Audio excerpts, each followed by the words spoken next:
Hello, it's Jack here from BlownFuses7045, and in this video we're going to be looking at many of the different parts of a robot and explaining them in detail.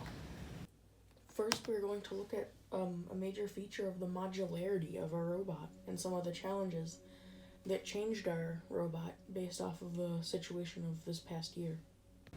A large part of our robot this year is the fact that we have modularity within our robot design, partially because of the pandemic and how we would want to space out while building our robot or making any changes, and also because we realized that last competition we had to fix something last minute and we couldn't because the gearbox that had a problem wasn't accessible to us. So we decided this year we wanted to be able to have our robot be modular, so that if there was a problem and we didn't have much time to fix it, we could more easily locate it and hopefully get the problem sorted quicker than we would have if it wasn't modular. So the first one of these features is that this pin can come out, which allows us to completely remove our shooter mechanism if we need to. And then our second is up here. The entire slide that the grabber is attached to can come out by undoing this one here by loosening it, and this entire top part can come off of our robot, so we can work on any problems either here or with the camera separately, or if we just need to get into this area of the robot easier, like with the wiring. A big part of our robot this year is the fact that we reused the main frame from last year because we didn't have access to as many machines early on in our season because we weren't able to work in the school. So because of that, we couldn't have precise length pieces like we do right here if we wanted to have a completely different frame design. So we were able to reuse the previous one. The intake mechanism.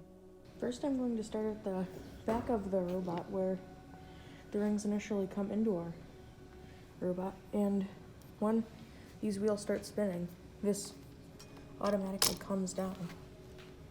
So when we activate our intake mechanism, this will come down immediately.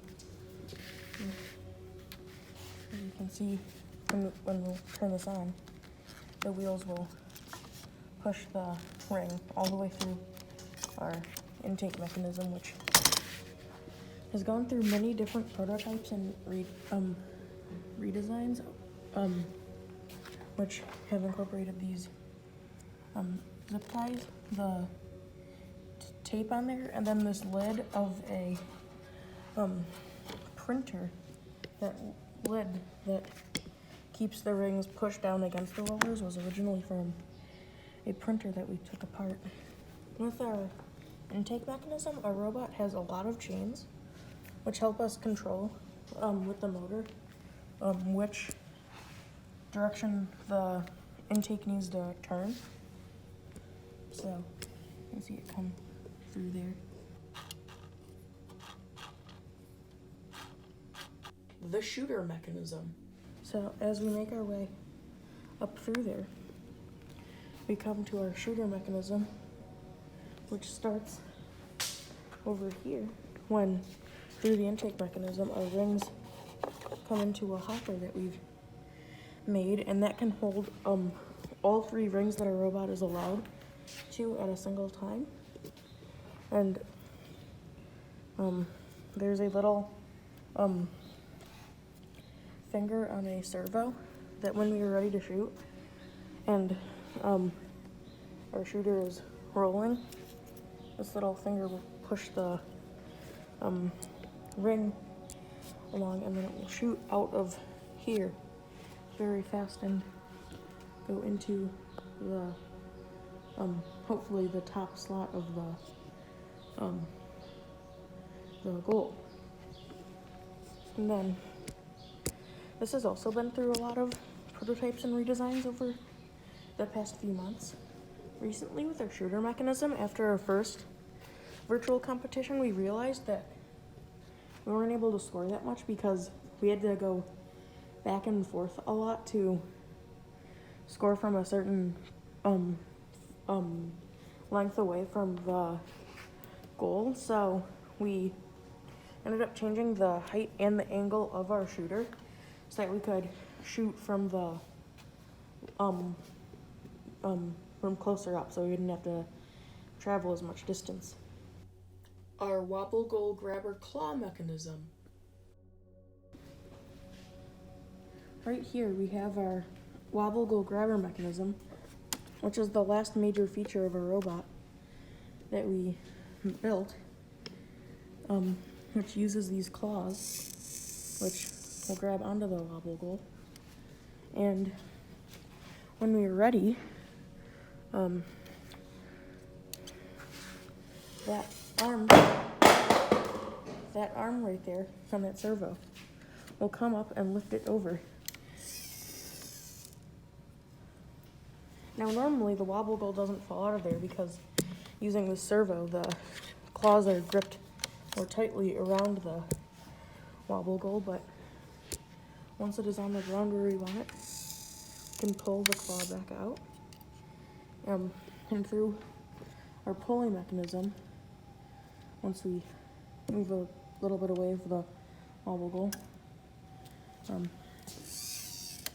lift this back on top of our robot, and we can do this multiple times if we want to move the wobble goal outside of the field in the end game portion. Another little detail is that when we were originally building our wobble goal grabber, this was getting snagged in the wires, so I ended up using this badge, like security badge holder, to keep it out of the way when it is in the down mode. For our wobble goal grabber, we have 3 sensors. This first one right here tells us when we're in the down position. That one right there tells us when we're in the up position. And then this third one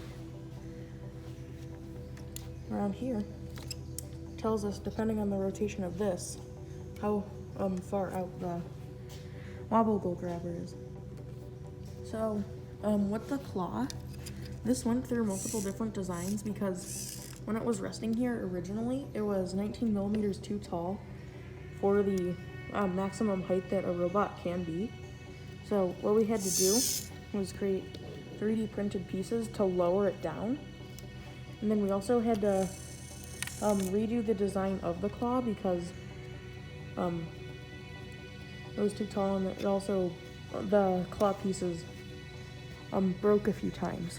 But with the current design, we haven't seen either of those problems. With the original design of the claw, we got the original design on Thingiverse. Another team had put a design up there, and that's where we originally got the exact idea of the shape of the claw. We plan to upload our version as well, so that other teams can use this modification of that other design as well. Now there are 2 main ways that we put our robot together. Now for the main lower section, everywhere from here down, we had put it together, the design in CAD first, and it went together a lot smoother than this top area with the grabber mechanism, which we hadn't put together in CAD first, and we experienced many more problems getting this working compared to the lower part, which just shows how important preparing and having a design before you build it really is. The brain of our robot, the battery, and the camera. So something that we noticed last year was the phone that we had connected to our robot to send the signal to the driver station. The cord that connected the phone came loose quite a bit, So after one of our fundraisers, December of 2019, during a fundraiser that we had at our middle school, we were able to save money for a control hub so that we can send signal from here to the phone at the driver station without worrying about it being unplugged quite a bit. And we also have, in addition to that, an expansion hub, which just allows us to have a lot more things connected and operating on our robot. Now right next to it, something that was quite a bit of a problem was our battery, which was very hard to replace and put a different one in there because it had to get connected with Velcro, which took a long time to fix. So we just 3D printed a separate piece, which has room for both this shape of battery and the other one. So it just slots right in there and plugs right in really easily, instead of having to Velcro in there, which could take a lot longer than this new one if we really wanted to switch our battery out really quickly. These switches here allow us to tell the robot what position you're in at the start with either near or far position with that one, or red or blue position with that switch.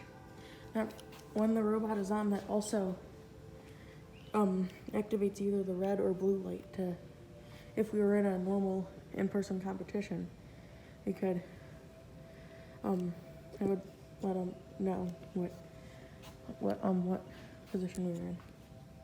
Now as we come up here, we have our camera, which runs on multiple servos.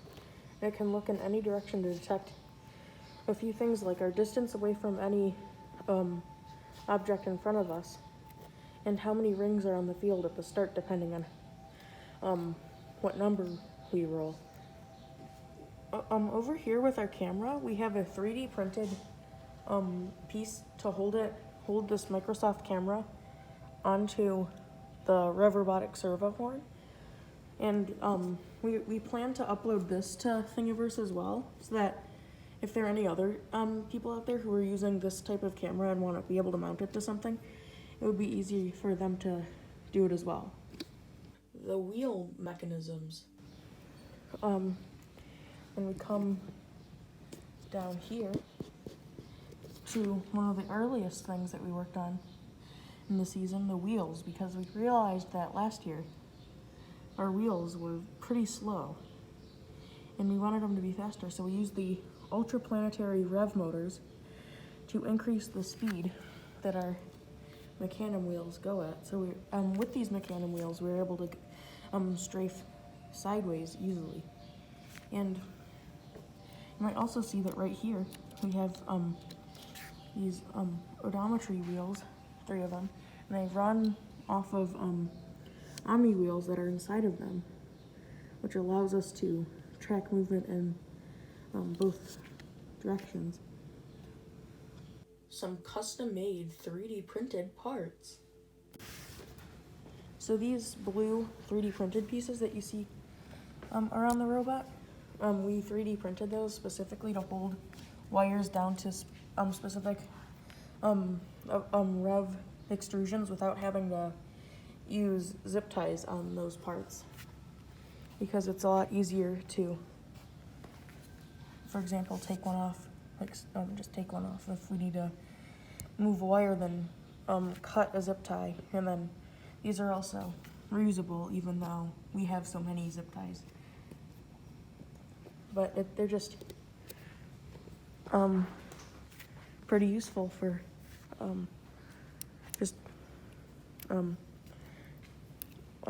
getting the wiring around our robot and making it a lot cleaner. And here is one. Pretty simple design, just uses those teeth on the bottom, and then the little part up there connects to the robot. That all connects the wires, holds them in place. Thank you for watching this detailed explanation of the designs of our robot, and we'll see how it does in our next competition. that we will be recording this Friday.